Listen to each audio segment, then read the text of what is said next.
ఆత్మబంధువులందరికీ నా యొక్క ఆత్మ ప్రణామాలు. ఇంత గొప్ప ధ్యాన జ్ఞాన మార్గాన్ని మనకు అందించిన మహాత్ములైన బ్రహ్మర్షి పితామహ పత్రిజీ దంపతులకు, నాకు జ్ఞానాన్ని అందించిన బ్రహ్మర్షి తటవర్తి వీర రాఘవ గారి దంపతులకు ఆత్మ ప్రణామాలు తెలుపుకుంటూ ఈరోజు కార్యక్రమాన్ని మనం మొదలు పెట్టుకుందాం మాస్టర్స్. ఈరోజు మనం తెలుసుకునే విషయం ఏంటంటే శ్రవణం. శ్రవణము ఎన్ని రకాలు, అవి ఏవి? శ్రవణము 4 రకాలు. శ్రవణము, మననము, నిధిధ్యాస, ఆత్మ సాక్షాత్కారం. ఈరోజు మనం శ్రవణం గురించి తెలుసుకుందాం. ఇప్పుడు మనందరము ఆధ్యాత్మిక జీవితంలో జీవిస్తున్నాం. ఈ ఆధ్యాత్మిక జీవితానికి మొట్టమొదటి మెట్టు ఏంటి అంటే శ్రవణం. శ్రవణం అంటే మనం సాధారణంగా వినడం కాదు, వింటున్నాం కానీ సాధారణంగా వినడం కాదు. ఇది ఎంతో పవిత్రమైనటువంటి ప్రక్రియ. చూడండి, మనకు తెలియని పరమ సత్యాన్ని గురించి గురువుల ద్వారా కానీ శాస్త్రాల ద్వారా కానీ మనం శ్రద్ధతో వినయంతో ఎప్పుడైతే వింటామో అదే నిజమైనటువంటి శ్రవణం. చూడండి, మన జీవితంలో చాలా విషయాలు మనమే చూసి అనుభవించి వాటి గురించి మనం తెలుసుకుంటాం. కానీ కొన్ని సత్యాలు అలా మనకు స్వయంగా కనిపించవు. చూడండి, మనం ఇప్పుడు ఈ ఆధ్యాత్మిక మార్గంలో ప్రయాణించేటప్పుడు గురువుల ద్వారా ఏం తెలుసుకుంటున్నాము? ఏమంటున్నారు, ఏం చెప్తున్నారు గురువులు మనకు అంటే, నీవు శరీరం కాదు ఆత్మము అని చెప్తున్నారు. ఇక్కడ బ్రహ్మమే నిజం, జీవుడే బ్రహ్మం. మరి ఇది మామూలు విషయమా? సాధారణ జ్ఞానమా? కాదు. ఇవి చాలా లోతైనటువంటి ఆధ్యాత్మిక సత్యాలు. మరి ఇలాంటి సత్యాలను మనం మన యొక్క స్వయంగా మనతో మనం ప్రయాణించి ధ్యానం చేసి, అంటే మనకు మనంగా స్వయంగా ఊహించి లేదా ఆలోచించి మనం కనుక్కోలేం, ఊహించి కనుక్కోలేం. ఎందుకంటే మన మనస్సు ఎప్పుడూ బయటి ప్రపంచంతో మమేకమై ఉంటుంది. అదే కదా వింటున్నాం మనం గురువు ద్వారా, నీవు శరీరం కాదు ఆత్మవు అని చెప్పినప్పుడు వింటున్నాం, కానీ మనం ఇంకా మన స్వంత అవగాహనలోనికి తెచ్చుకోలేదు. అందుకే శాస్త్రాలు ఏం చెప్తున్నాయంటే, మొట్టమొదట వినాలి మీరు, అంటే శ్రవణం చెయ్యాలి అని చెప్తున్నారు. అంటే ఇక్కడ మొట్టమొదటిగా మనం గురువు అంటే ఎవరు తెలుసుకుందాం. గురువు అంటే ఆయన ఈ సత్యాన్ని స్వయంగా అనుభవించాడు కాబట్టి ఆయన మనకు చెప్తున్నాడు. అంతే కదా, గురువు అనుభవించింది చెప్పడు కదా. మరి శాస్త్రాలు అంటే ఏమిటి అంటే, ఆ మహర్షులంతా అనుభవించినటువంటి సత్యాన్ని మనకు తెలియజేసేటటువంటి దివ్యమైనటువంటి మార్గదర్శకాలు. అందుకే మనం గురువుల ద్వారా కానీ లేదా శాస్త్రాల ద్వారా కానీ ఏం చేస్తాం? గురువు ద్వారా చెప్పింది వింటాం, శాస్త్రాల ద్వారా చదివి తెలుసుకుంటాం.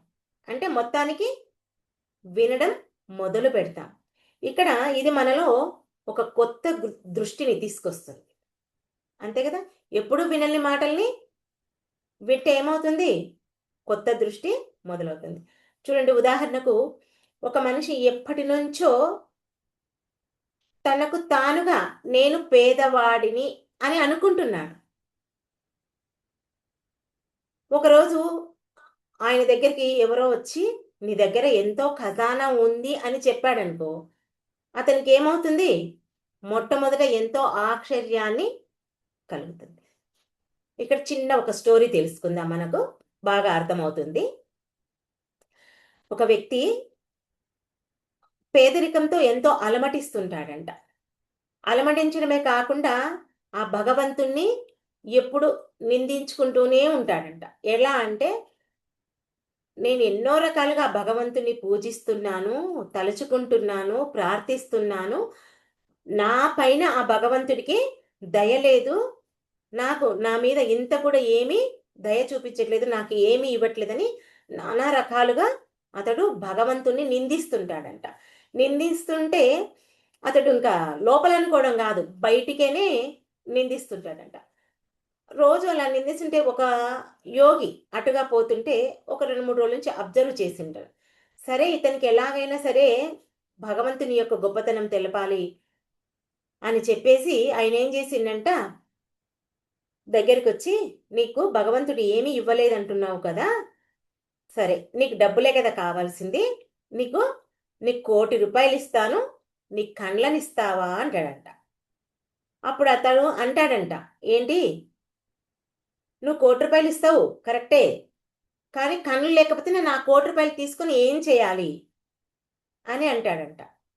అంటే నీకు డబ్బులు కావాలి కదా ముఖ్యం, డబ్బులు అంటే డబ్బులు లేకున్నా కళ్ళుంటే చాలు అంటాడంట. సరే పోనీ, నీ శరీరంలో నుండి చెయ్యి ఇస్తావా ₹1,00,00,000 ఇస్తాను, కాలు ఇస్తావా ₹1,00,00,000 ఇస్తాను, హార్ట్ ఇస్తావా ₹1,00,00,000 ఇస్తాను. ఇట్లా తన శరీరంలో ఉన్నటువంటి కోట్లకు విలువైనటువంటి సంపద గురించి అతనికి తెలియచేశాడంట. ఎవరు? ఆ యోగి. అంటే మానవుడు తన దగ్గర ఉన్నటువంటి సంపదను కానీ, జ్ఞానాన్ని కానీ తను గుర్తించలేడు. ఎవరైనా గుర్తిస్తే, చెప్తే, అంటే శ్రవణము ద్వారా ఆ వ్యక్తికి అర్థమవుతుంది. అర్థమైందా? ఇప్పుడు ఆ వ్యక్తి ఏం చేసిండు, తీసి చూపించిండా? ₹1,00,00,000 ఉంటాయి కాళ్ళు చేతులు, అవే అలా కాదు కదా, కేవలం నోటి మాటతో చెప్పిండు. ఆ చెవులతో వినడం వల్ల, అది శ్రవణం చెయ్యడం వల్ల ఆ వ్యక్తికి తనలో ఉన్నటువంటి నిజమైన సంపద గురించి తెలిసింది. అంటే ఏదైనా సరే మనకు మొదట ఆశ్చర్యం అనిపిస్తుంది.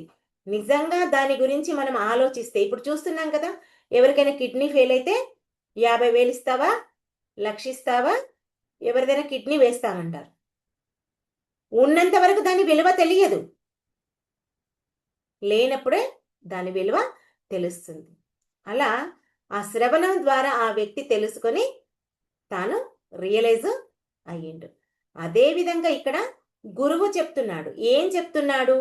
నీవు శరీరము కాదు, నీవు పరిపూర్ణమైనటువంటి ఆత్మవు అని చెప్తున్నాడు. ఇవన్నీ మనకు మొదట అర్థం కావు, ఎన్నో సందేహాలు వస్తుంటాయి. కానీ ఎప్పుడైతే ఆ గురువు దగ్గర మనం వింటుంటామో, ఆ వినేటప్పుడు మనలో ఏమవుతుంది? ఒక విత్తనం పడుతుంది.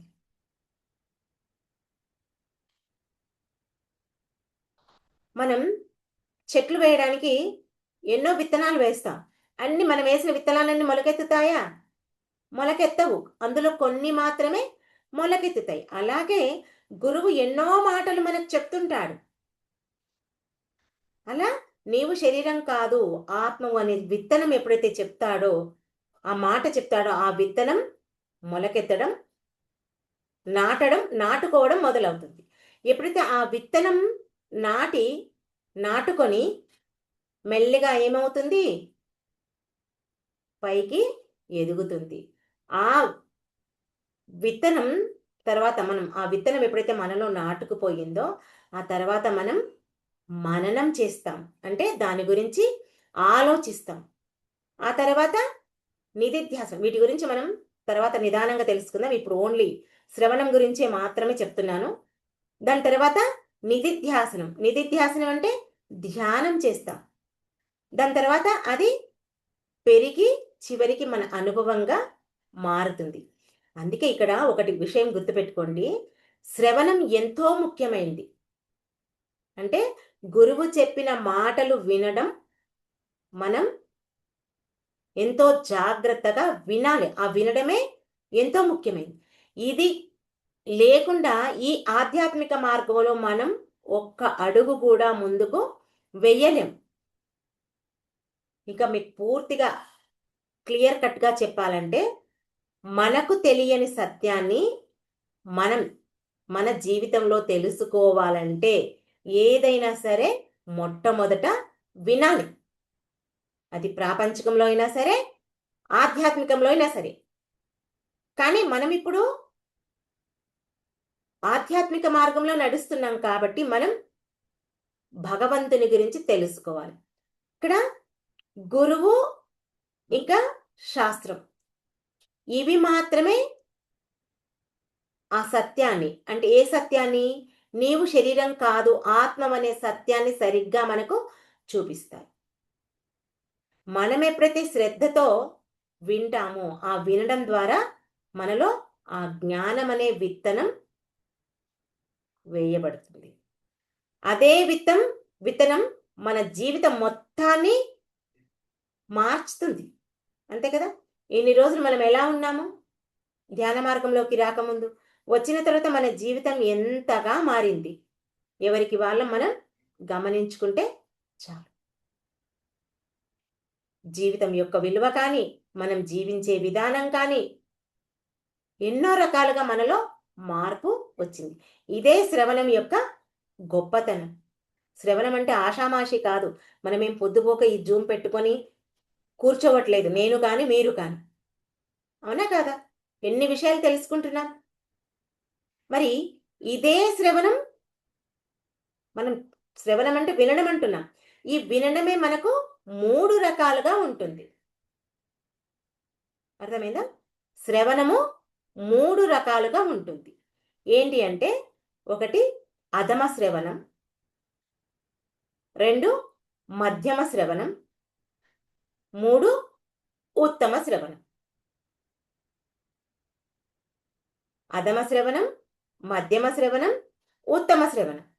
ఇక్కడ మనం మొట్టమొదటగా అధమ శ్రవణం గురించి తెలుసుకుందాం. అధమ శ్రవణం అంటే ఇక్కడ మనం ఏం చేస్తున్నామంటే, వినేటప్పుడు మన మనసు ఎక్కడో ఉంటుంది. కూర్చుంటున్నాం ముందల, కానీ ఆ మాటలు మాత్రమే మన చెవిలో పడుతుంటాయి. కానీ మన హృదయంలోకి అవి వెళ్ళవు. అంటే వినేటప్పుడు మన కళ్ళు మాత్రమే ఆ చెప్పే వాటిపైన ఉంటున్నాయి. ఆ వినే మనసు ఉందే, ఆ మనసు ఆ చెప్పే మాటలపైన ఉండటం లేదు. ఉండకుండా ఏం చేస్తుంది?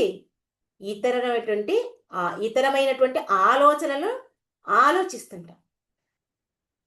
కాబట్టి ఆ గురువు చెప్పింది వింటున్నాం కానీ విన్న వెంటనే మనం మర్చిపోతాం. చూడండి, ఉదాహరణకు మనకు మంచిగా ఒక సత్సంగం అవుతుంది.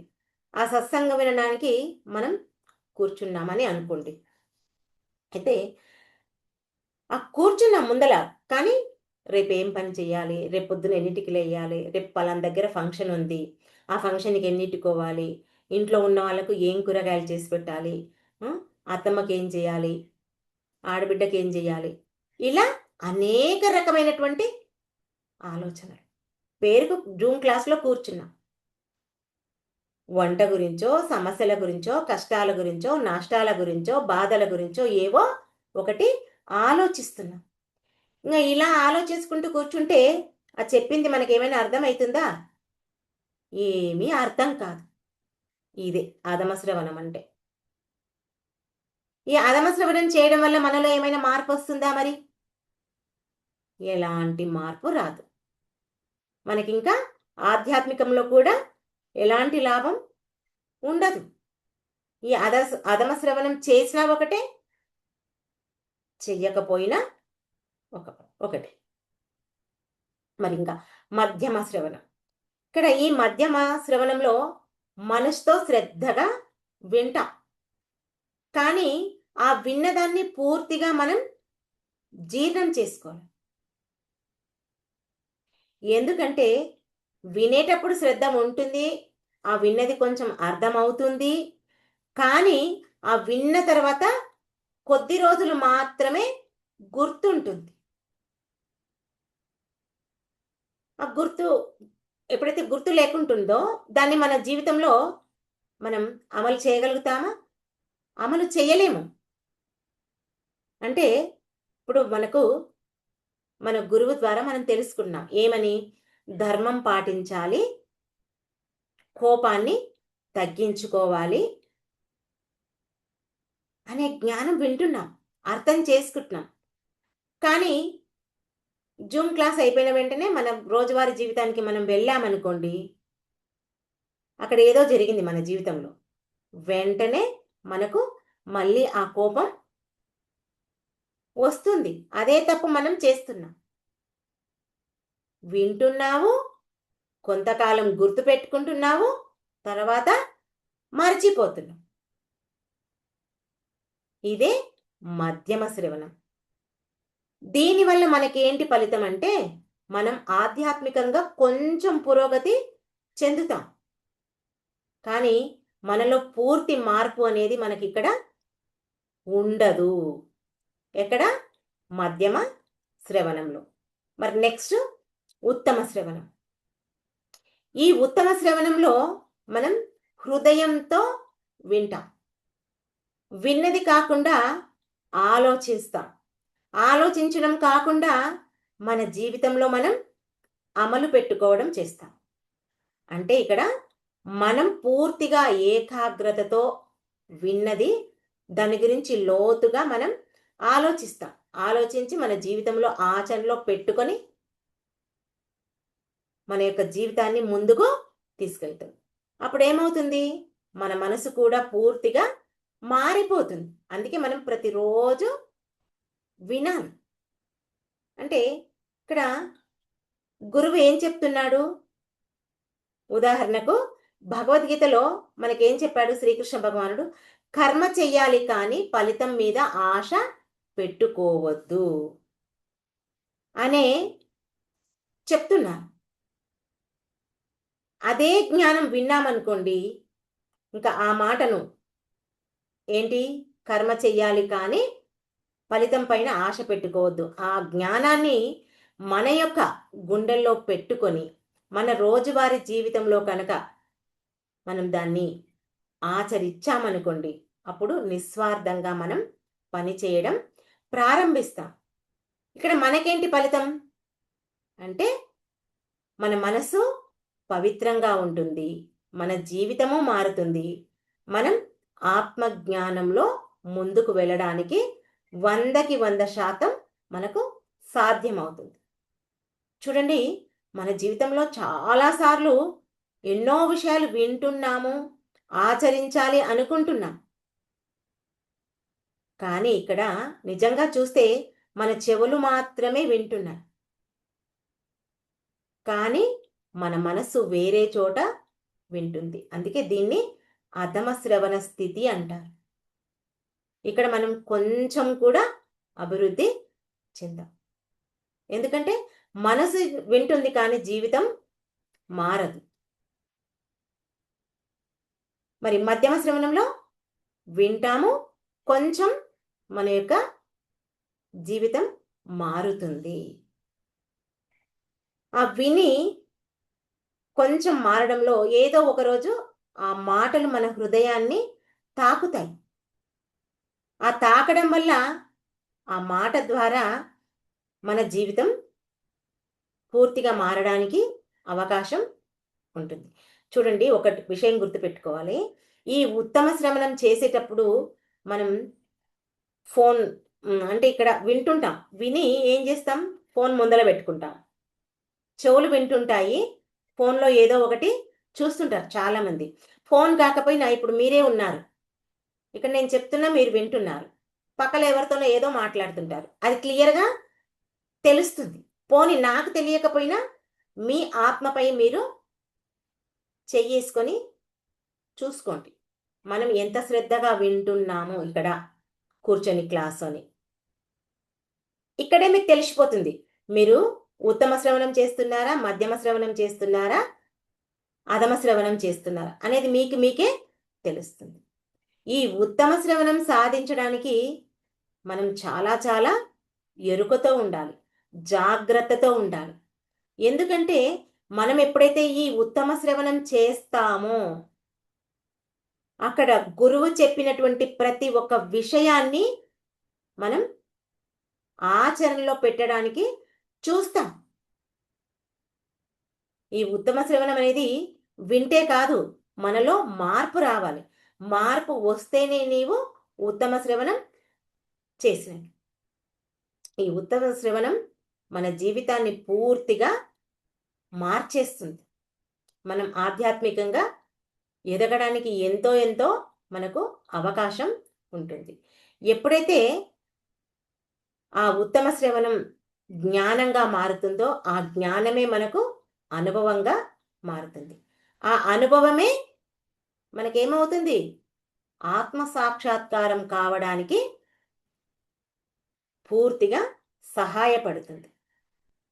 ఇక్కడ మీకు అందరికీ తెలియచ్చు, ఒకసారి శ్రీకృష్ణదేవరాయల దగ్గర తెనాలి రామకృష్ణ మీకు అందరికీ తెలుసు కదా, వాళ్ళ ఆస్థానానికి కాళీదేవే కదా వాళ్ళని పరీక్ష పెట్టేది, వచ్చి ఒక పరీక్ష పెట్టడానికి చూస్తుంది. ఒక 3 సేమ్ బొమ్మలు ఒకేలాగా ఉంటాయి. చూస్తే మనకందరికీ ఒకేలాగా కనిపిస్తాయి ఆ బొమ్మలు. ఆ దేవి అంటే ఆమె మారు రూపంలో వస్తుంది. నిజంగా దేవతల రూపంలో వస్తే మనం నమ్ముతామా? కానీ ఆమె మారు రూపంలో చిన్న బాలికగా వస్తుంది. అక్కడ ఇంకా వాళ్ళకి ఎలా కనెక్ట్ అవుతుందో తెలియదు, కానీ అక్కడ శ్రీకృష్ణదేవరాయలు కానీ తెనాలి రామకృష్ణ కానీ ఆమెకు చాలా గౌరవం ఇస్తారు. అయితే సరే అని చెప్పేసి ఆ 3 బొమ్మలు అక్కడ పెట్టి, ఈ 3 బొమ్మల్లో కొంత వ్యత్యాసం ఉంటుంది, వీటి గురించి ఎవరు చెప్తారు అని అడుగుతారు. శ్రీకృష్ణదేవరాయలంలో ఎంతోమంది ఆస్థాన కవులు ఉంటారు కదా, అంటే అందరూ వచ్చి ఒకరు వచ్చి దాన్ని చూస్తారు. ఆ 3 బొమ్మల్ని చూస్తే 3 ఒకేలాగా ఉంటాయి, ఏ మార్పు ఉండదు. ఏం మార్పు లేదు, ఏముంది ఇక్కడ అని చెప్పేసి వాళ్ళు అంటారు. ఎవరు చెప్పలేకపోతారు. కానీ తెనాలి రామకృష్ణ ఏం చేస్తాడంటే, ఉంది నిజంగానే ఈ 3 బొమ్మల్లో వ్యత్యాసం ఉంది అని చెప్తాడు. 3 ఒకటేలాగా ఉన్నాయి, ఏం వ్యత్యాసం ఉందంటే, ఇది మీకు తెలియాలంటే రాజుగారిని కృష్ణదేవరాయల గారిని అడుగుతాడు. ఏమని అంటే, చిన్నవి కడ్డీలు తెప్పియమంటాడు. సన్నవి ఏమంటారు, ఒక ఇనుప చువ్వలో అవి కడ్డీలు సన్నగా ఉంటాయి, అవి తెప్పియండి అంటాడు. 1 2 తెప్పియండి అంటాడు. తెప్పించిన తర్వాత ఆ 3 బొమ్మల్ని వరుసగా పెట్టి ఒకటి చెవులో కుచ్చుతాడు. ఈ చెవులో కుచ్చితే ఈ చెవులోకి వెళ్ళి బయటికి వస్తుంది. అర్థమైందా? ఒక బొమ్మలో. ఇంకొక బొమ్మలో ఒక చెవిలో కుచ్చితే నోట్లోకి వెళ్ళి బయటికి వస్తుంది. 3వ బొమ్మలో ఒక చెవిలో కుర్చితే హృదయంలోకి వెళ్ళి బయటికి వస్తుంది. దీన్ని బట్టి ఏమర్థమైంది? అధమ శ్రవణం అంటే ఈ చెవులో వింటాం, ఈ చెవులో వదిలిపెడతాం. మధ్యమ శ్రవణం అంటే ఈ చెవులో వింటాం, నోట్లోకి వెళ్ళి బయటికి పంపించేస్తాం. దాని గురించి ఆచరణ పెట్టాం. అదే 3వది చూడండి, చెవులో పెడితే హృదయంలోకి వెళ్ళి బయటికి వచ్చింది. అదేం చేస్తుంది? హృదయంలో నాటుకుంది. అది ఉత్తమ శ్రవణం. దానివల్ల ఏమవుతుంది? మన జీవితమే మారుతుంది. జీవితం మారడం అంటే మనం ఆధ్యాత్మిక మార్గంలో ఉన్నతంగా ఎదగడానికి ఆ ఉత్తమ శ్రవణం మనకెంతో దోహదపడుతుంది అని ఆ విధంగా తెనాలి రామకృష్ణ అందరికీ తెలియజేయడం జరుగుతుంది. ఇక్కడ మన జీవితంలో మనం దాని గురించి ఏం తెలుసుకోవాలి అంటే, మనం ఎప్పుడూ అధమ శ్రవణం మధ్యమ శ్రవణం చెయ్యకూడదు, ఉత్తమ శ్రవణమే చెయ్యాలి. ఉత్తమ శ్రవణం చేయడం ద్వారానే మనం ఈ ఆధ్యాత్మిక మార్గంలో ఉన్నత స్థితికి చేరడానికి మనకు ఎంతో తోడ్పడుతుంది. కాబట్టి మనం ఉత్తమ శ్రవణం చేయాలి అని మనం దీన్ని బట్టి అర్థం చేసుకోవాలి. ఓకే మాస్టర్స్, ఈ అవకాశం నాకు ఇచ్చినందుకు మీ అందరికీ నా యొక్క కృతజ్ఞతలు. Thank you. మిగతా సమాచారం రేపటి క్లాస్లో తెలుసుకుందాం.